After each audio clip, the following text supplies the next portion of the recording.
Guys, this is Dutchie coming to you with a brand new tutorial on how to change your clutch plates on your CBR 954RR. Well, if you've seen my motovlog number 10, you would know that I completely fucked up my clutch plates during wordless attempts trying to get up my front wheel. Well, I did manage to do so, but it had a price. Check this link out for the video. However, since the clutch plates of my motorcycle have never been replaced, while the bike has a mileage of almost 90k and is about 14 years old, well, they've probably been worn and should have been changed in the future anyways. So let's just assume that I've only accelerated the process. Within this tutorial, I will be changing the clutch plates, springs and the gasket for the cover if it's there. In the description I've placed a working process, but note there are several things you need to disassemble in between these steps, but the video will show this. So before you start with the replacement, make sure that you've got the replacement parts already there. So the clutch plates, the springs and the gasket for the cover. The gasket is what's in between the cover and the engine here. So make sure you have it, and it's also recommendable that you place these clutch plates in engine oil overnight. So let them drain in the oil before you reassemble them. So which tools are you going to need for the replacement operation? Well, first of all, an Allen key. This is number 5. You need it for disassembling the fairings. I'm going to use this one for unscrewing these bolts, because in the operation we need to lift the tank a bit, and you need this one to unscrew the bolts of the cover. You need a vernier caliper for measuring the springs and the clutch plates. Well, no matter what the measurements will show, I will replace these clutch plates and springs because they've never been changed on this motorcycle, but I want to learn how much they've worn.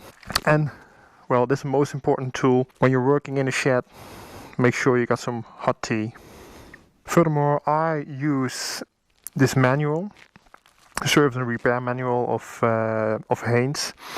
Not only it shows very detailed all the steps you need to take, but you also will find settings about torque. So I think it's a very useful manual, but it's up to you whether you think it's worth having it or using it. I'm going to speed this one up, but I want to make sure that you see everything I do. I usually draw something out here so I know exactly where each bolt came from.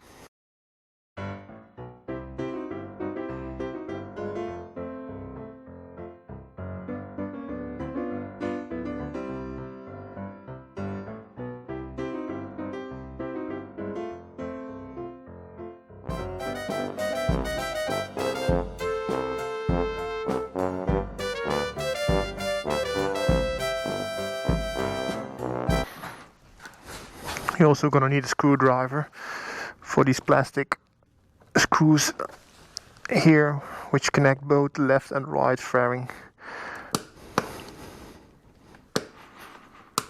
Oh, it's a pain in the ass.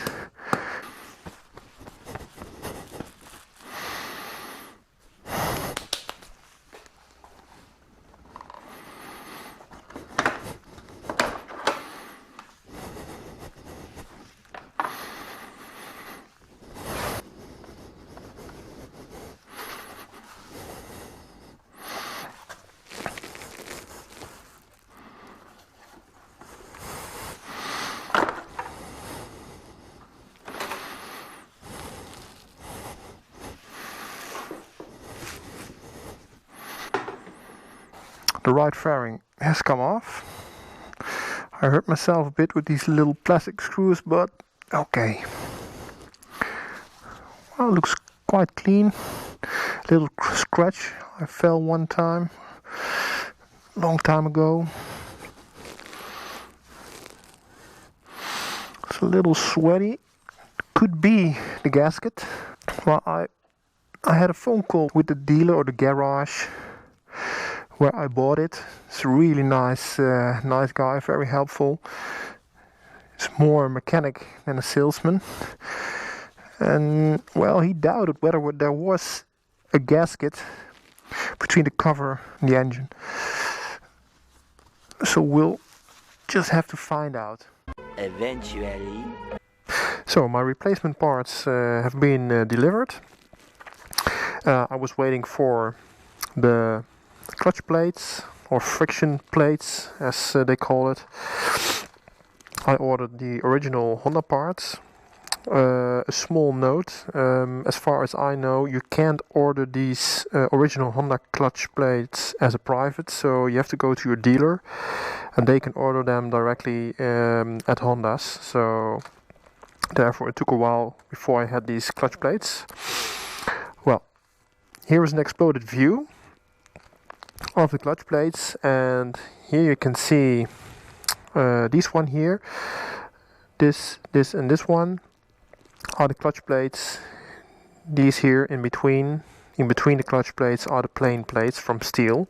I'm not going to replace those, so just the clutch plates. What you also can see is that you got 3 types of clutch plates, and it's important that you keep the right order when you replace them. I took the liberty to write it down here for you guys so you can see it. So we've got the first one that goes in is this one here with this number.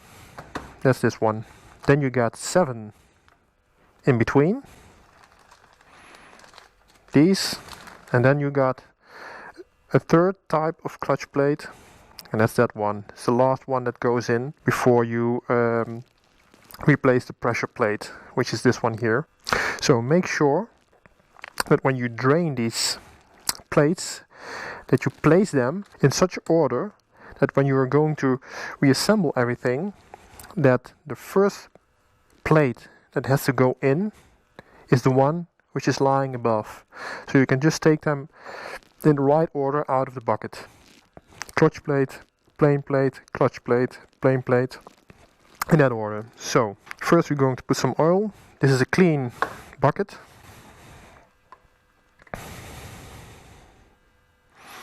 This is yeah, it's almost a liter, so I hope that it's enough. This is clean oil, new oil. Let's go put these plates into the oil. Take a pair of scissors. So as I told you, the first plate which goes in must be the last plate that you put in the oil. So we'll start with the outer plate. Since that is the last one you're going to assemble, it's the first one you're going to put in the oil. Brand new clutch plate. So this one here, first one going in. Go there! Yay! So now we got these 7.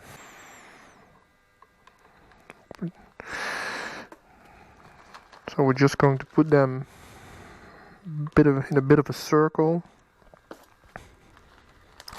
So when taking out these, since I have a small bucket, when I take out these clutch plates, I can't be mistaken. So, and this here is the first one that has to go in. As you can see, it's this plate. I put that one in too. Just move along the oil. Don't be afraid to make your hands dirty in this process, because you want to be sure that the oil is perfectly drained in these little parts here. They are going to absorb some oil. So just make sure there's no air between where the clutch plates touch each other. It's a dirty job, somebody's got to do it, eh? If you don't drain them enough in oil, you're taking a risk of burning them.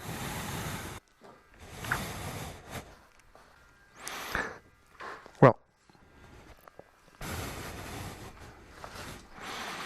just to make sure that there isn't going any dirt in it, just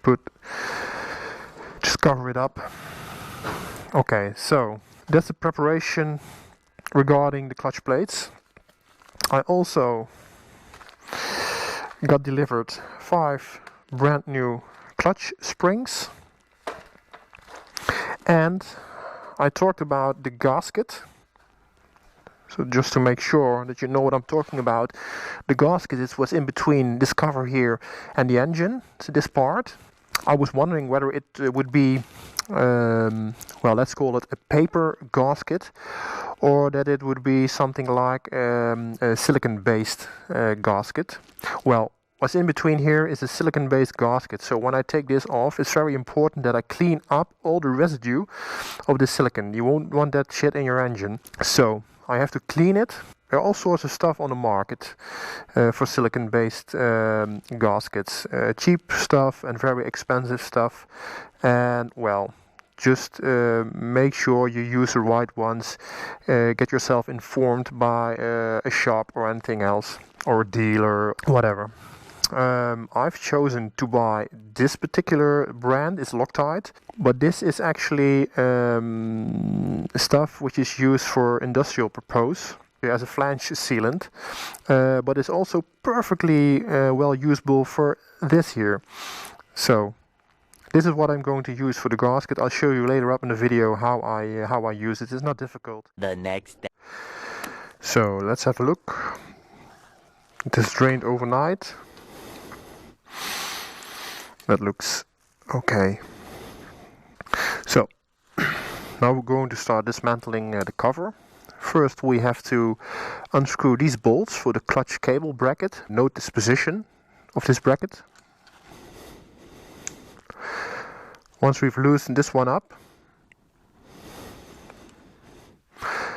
oh, it's pretty tight. Oh, this is really tight. I'm going to use another one.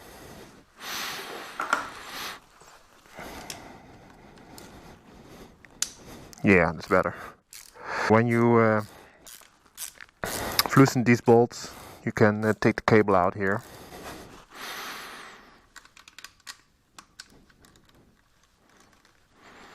You can just flip the cable out. So we're going to keep this one. Let's see it's probably best to do it like this. Just leave it hanging there. It's not a problem. Well, I forgot to mention that normally when you take this cover off, you need to drain the oil first. But I have a tip. Just put 2 pieces of wood underneath your tires so you can increase the angle, and then all the oil will go to the left side of the engine. So when I take this off, there could be some oil leaking here, but that should be just a little bit. So you can skip all the draining and that's not necessary. Just put the bike in a steeper angle, and then you can take the cover off. You don't have to be afraid that it falls, it flips over. It's pretty stable, as you can see. Now we loosened up this one here. Now it's important to unscrew these bolts, but you do it like crisscross. So we did some here. Now we're gonna do this one. I've loosened all the screws. Now let's see if we can get some movement in the cover. Okay. I can't seem to be getting any movement, so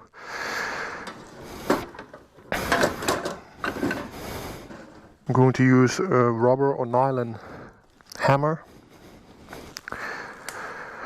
just to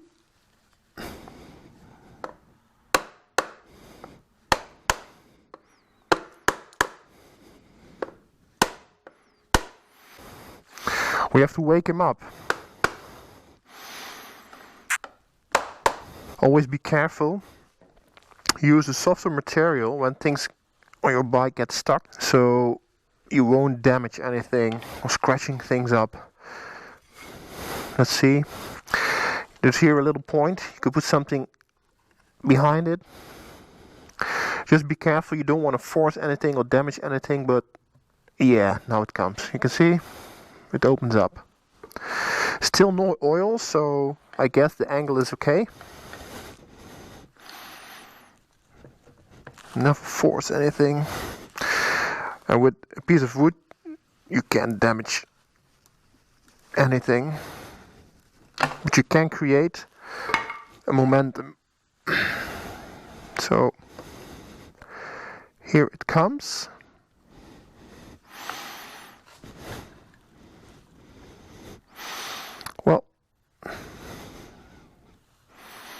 let's have a look. So here we got the 5 bolts. You need to crisscross loosen them up. Behind these bolts, the pressure plate and the springs. You can see the springs here. We're going to change them too. That's a nice piece of machinery we got here. So we talked about the gasket. Well, to be honest, I can hardly see anything here. You see some residue, this black here. That is the gasket. You see here? So I have to remove all this shit before I put on a new gasket. Interesting to note, since the angle is steep enough, you can see there's no engine oil. It's in here and on the left side of the engine, so you won't have to drain oil. The manual says you have to, but well, sometimes a little trick will help you and make your work a bit easier. So what I'm now going to do first is I'm going to clean this up, because I want to keep this cover in here. So I just cleaned the cover up, so all the residue is gone. I cleaned it up here as best as I could. So now we're going to start with next phase, which is loosen up these bolts and take off the pressure plate and perhaps the pull rod so we can see the clutch plates. Well, there is a specific tool you can use for this, because you can turn, well, it's a bit oily, but you can turn this, and in order to make sure that it is blocked, so you can unscrew these bolts. I'm just using a rag, clean rag, and try to keep it in position, since I haven't got an assistant to help me and I haven't got the tool. So just I need a little more momentum. Just a sec. So back again. I haven't got enough leverage, so I've got my special tool here. I use it like this, and hopefully this will help me to, perhaps this is a tip, that when you're doing this, yeah, that's it, make sure you have an assistant to block the clutch. Create a short momentum like this, so pretty fast, and then you get it loose. So put the special tool away. A few moments later. So you can see some sort of a fetish, I guess, of make sure that when I replace the bolts, that they're in the same place where they came from. I don't know if it's necessary, but since it's not difficult to keep them in order, I'll just do so. Okay, those are the springs. Now let's see if I can get the pressure plate off. I can. So, this is it. Oh, I got the first one here too. Just keep it like that. So, this is the pressure plate. So, these are the old clutch plates. I haven't got enough technical experience to just look at this clutch plate and determine whether it is worn or not. What I can see, that these parts here, they are pretty dry and very smooth, so that could be a sign that it has been worn. This is the plain plate, the first plain plate. Well, there are some stains on it. You can see the glinstering that, well, I don't know if they are burning spots or not. With the plain plates, the order is very important. So this is the first one out. I'm going to put it here, and all the other plain plates I just put on it. So the last one that is getting out is the first one to get in. And I know that I just pick them up like this and put them in here. So normally these plain plates, 9 out of 10, they're just okay. You don't have to change them. No, I can keep the pull rod in. So I took out all the clutch plates or friction plates and plain plates. I'm going to do a short measurement because I'm curious if I can determine whether they are worn or not. Well, it isn't working, so they have to be changed, but just a short measurement. Surface limit of the friction plate should be 2.6 millimeters. You always measure on the thickest part, and as you can see, it's 3 mils. It's a bit more, just a bit more than 3 mils. So this is the first clutch plate that goes in. I'm using these terms clutch plates and friction plates, but for me that's the same. So these haven't been worn. Well, I took 2 measurements, so that's enough. These are the clutch springs. Surface limit should be around 47.4 mils. It's difficult to measure a spring. And it is just a bit more than 4.7. These springs have been worn. Yeah. When one spring is off, you need to change all of them. There isn't a very good light here. A visual inspection tells that there are some burning marks on it. Here, around. On the other side too. These are actually quite dark, but that doesn't necessarily mean that you have a problem. I'm just doing one plate. You take this. Surface limit is 0.3 millimeters. Oh, hey, yeah, this one. Which means that when you put your plain plate on a flat surface, well, once you are able to do this without moving the plate, then it's worn. When one is worn, change all of them. So putting these back.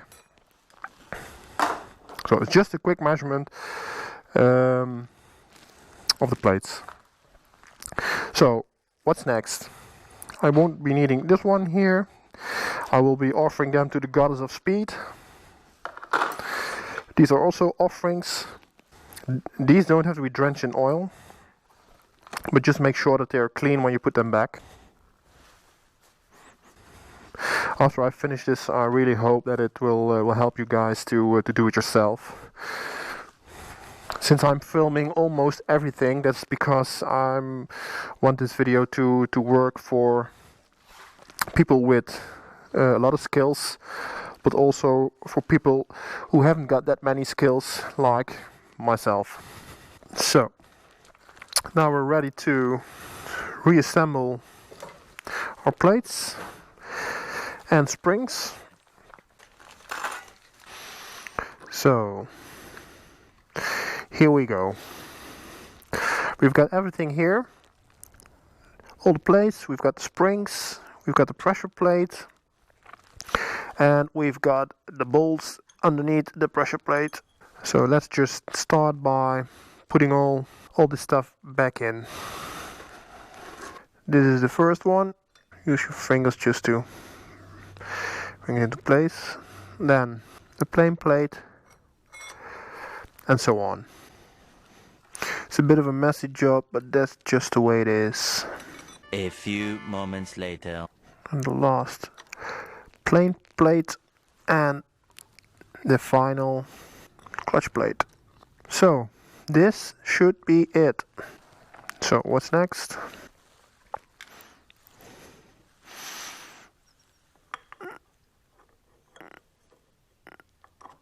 This one here, the pressure plate. Just put it on the package. You got the springs. No order in this one here. And these, they're all the same.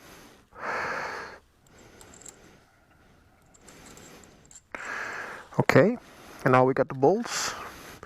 Well, this turned when I was losing it, so this one here. The first bit you can do by hand. You should work your way in this order. Only when you're tightening them up, it's important to do it crisscross, but for this third part you don't have to. Just put them in like this. So just give them a few turns before you go tighten them up.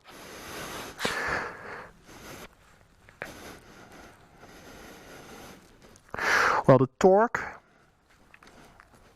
I've mentioned it before, the torque is 12 Newton meters, but that's just in the end, that's just important in the end. So first just do this.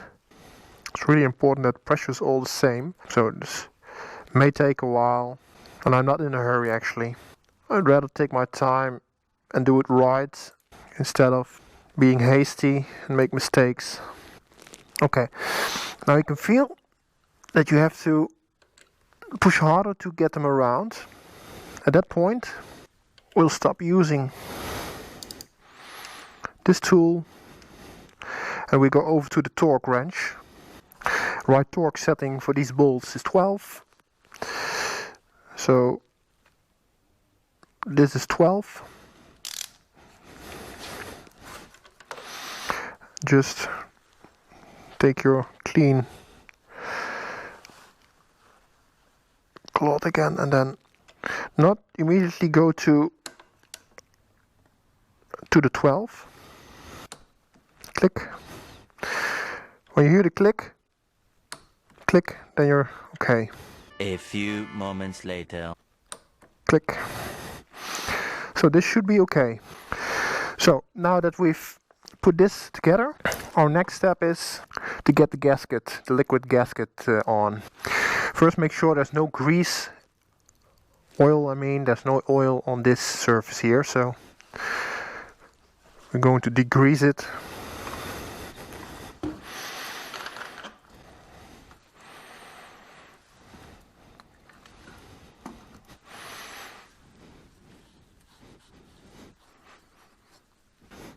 You can see when you're doing it that you'll find out that some places are a bit dirty. Don't clean it now.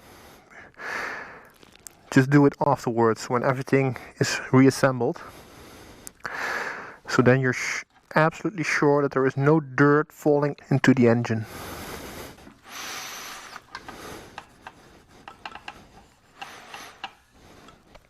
So now we can start with applying the liquid gasket.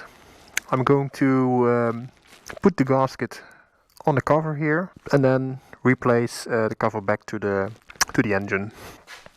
So I'm going to take my Loctite here. Now I just have to easily apply it on the cover.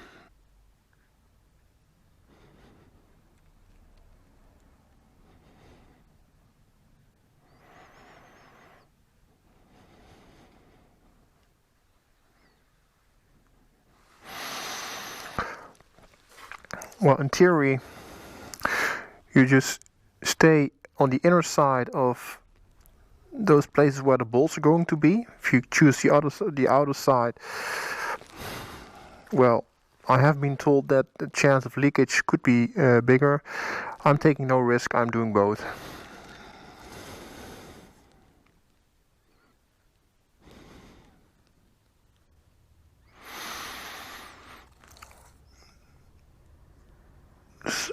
It's really a job for somebody who works in a bakery. It's not easy at all. I like the color though. I like this color a lot. So that should be it.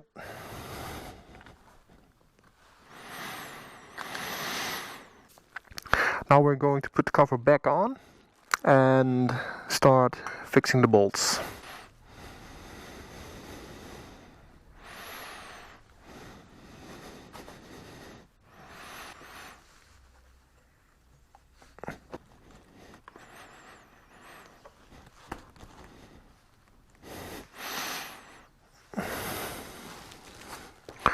I need to double check that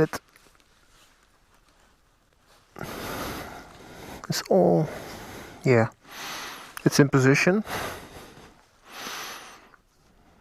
So now we can start bring those bolts back into place. What I do is I use yeah, well, in the Netherlands, WD-40. It's some sort of a grease. I'm putting a bit on these bolts. You can also use copper grease, but I don't have copper grease, so I use this material. So you're not going to have a dry connection. When you just put these bolts back like this and give them the right torque, you could have a problem with corroding and all when that gets water somewhere in between. It shouldn't be, because I had the sealing also on the outer side, but well, just in case. I don't know how to say it in English. It's just I haven't got the right words, I'm afraid, so sorry for that. I'm doing my best, but I hope you still get the picture. When you use this method, you gotta be a bit more careful with the right torque.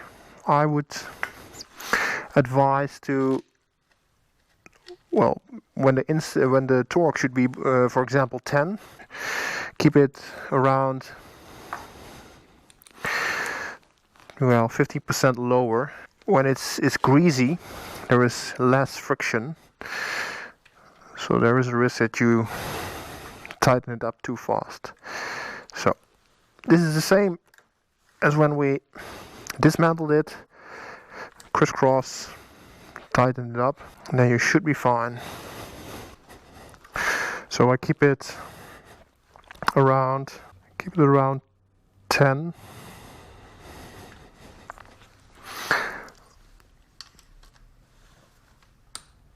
Can you move it along? I'm all out of time cards. Okay, so that should be it. Now we need to reassemble this bracket.